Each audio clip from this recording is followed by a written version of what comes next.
Hello. So in this video, we're going to talk a little bit about ESL students and plagiarism.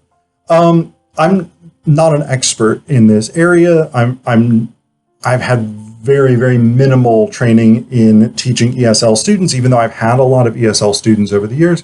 So for those of you who don't know, this ESL is English as a second language. So typically these are students who either come to the US from other countries or who are usually second generation Americans whose parents came from another country where they spoke a language other than English. Now, this is a bit of a broad generalization because it isn't necessarily ESL students as such that tend to have issues with plagiarism, although in one way, ESL students often do. It's really students from non-US or European cultural contexts that tend to have difficulties navigating plagiarism.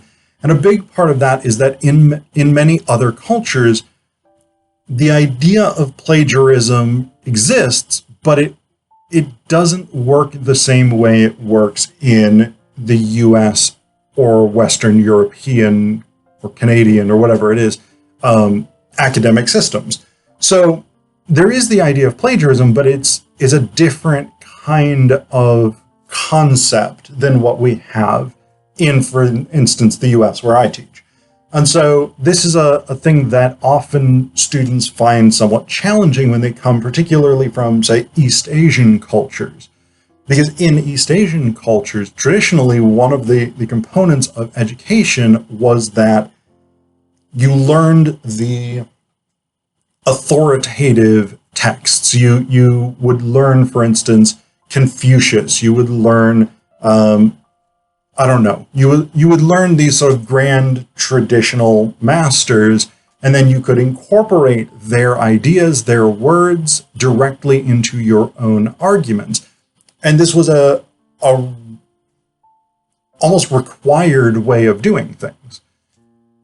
And you didn't have to cite, because if you quoted from the Analects of Confucius, everybody else who was reading it was expected to know the Analects of Confucius and to recognize that. And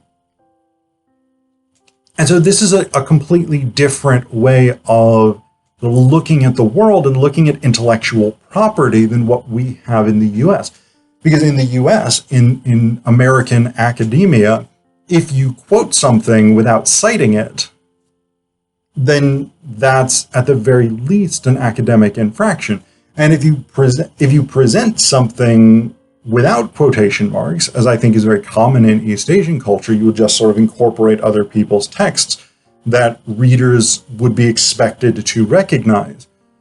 In the US, we would call that plagiarism, and we would penalize you for that. But in East Asian cultures like China, South Korea, places like this was the norm. This is the way that traditionally people have been taught to incorporate source material. And so the challenge then becomes, how do you navigate this with students? And I think this is a twofold challenge. One is, how do you get students who have been brought up in this system where quoting without citation, even without quotation marks, is not only acceptable, but is expected in some cases?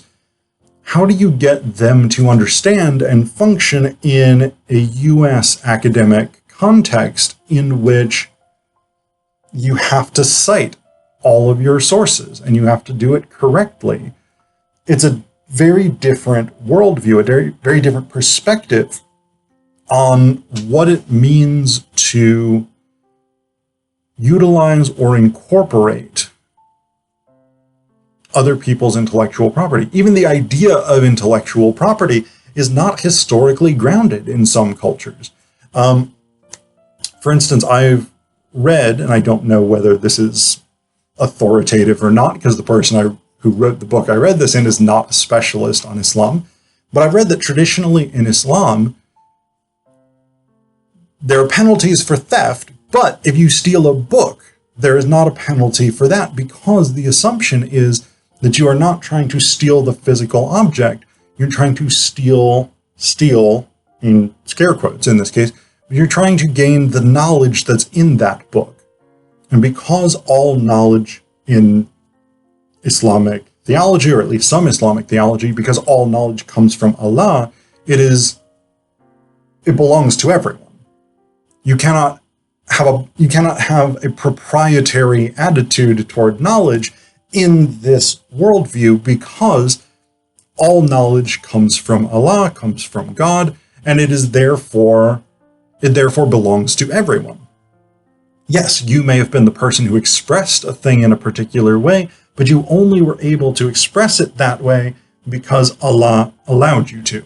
And Allah allowed you to do that so that expression could be out in the world for the benefit of others. And so, again, if you have students who come from a background in which the idea of intellectual property is not the same as it is in a highly proprietary capitalist type context like the US or Western Europe, it can be very difficult to get students to understand that. And when I say understand that, I mean understand that in a way of like, on a day-to-day writing level, it is intuitive for me as someone trained in US academia to cite my sources. If students have been trained to approach intellectual property and quotations and things like this in a different system, it's very, very difficult to retrain people. And the same thing would be true for me. Like if I got a job in a Chinese university and I was suddenly writing in a Chinese rhetorical context, like I'm not trained to do that. It would take me an incredibly long time to readjust my training and the way that feels natural and proper for me to write to the way that it would feel natural and proper for a Chinese person to write. And so this is one of the big challenges, is how, as an instructor, do you get students to understand and enact the norms of intellectual property that they kind of need to in a US context? If you're in a US university, if you're in a writing class, great, we can talk about this, because as a writing instructor, I have some background and some knowledge about plagiarism issues and why they occur in certain ways. But if you're in your history class or your economics class or your chemistry class or whatever it is, and you write something in which you plagiarize according to US cultural norms, your instructor in that class is unlikely to be A, willing to accept the explanation, and B, is probably not going to take the time to really understand the norms of citation and intellectual property in different cultural contexts, unless that's something they already know about. So realistically, students who deal with intellectual property issues and academic integrity issues in the ways that might feel natural to them because that's what they were trained to do from their own cultural context, they may end up being penalized in the US by instructors who simply see that as plagiarism under US guidelines. The other issue in terms of dealing with this for instructors is, how do we actually respond to it? And that's, I think, a challenge. Because like I've had a paper from a student where they just took basically a whole section from Wikipedia and copy-pasted that into their essay. And I confronted them about that and said, hey, yeah, in the US, you can't do that. And they were like, oh, I didn't really realize that. I didn't understand that in this context, that's not acceptable, because in the context of my home country, that would be perfectly normal. And so how do we as instructors deal with that? Because how do we as writing instructors specifically deal with that? Because on the one hand, in principle, hopefully, we should be culturally sensitive and culturally savvy enough to sort of recognize that there are differences in how different cultures, different nationalities deal with issues of intellectual property. I say that knowing that in reality, there's almost certainly a lot of people who do not have that understanding, or who don't have a sophisticated understanding of that, or whatever it is. But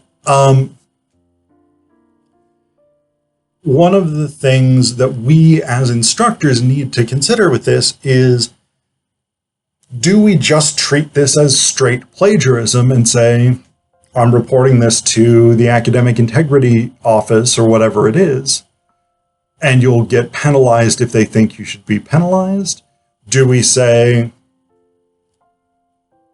you have to rewrite this? Do we say, you're not going to get credit for this assignment, but in the future, you have to do things correctly?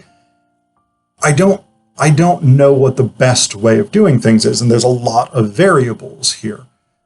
My inclination is probably naturally to say, all right, I'd like you to rewrite this assignment without taking material from other sources or citing sources correctly if you use material from other places.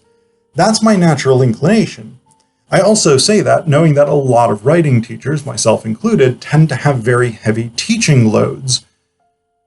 And so reading an additional version of an essay, particularly an essay that you are now going to be keyed up to look for plagiarism issues in, that's an additional piece of work to do.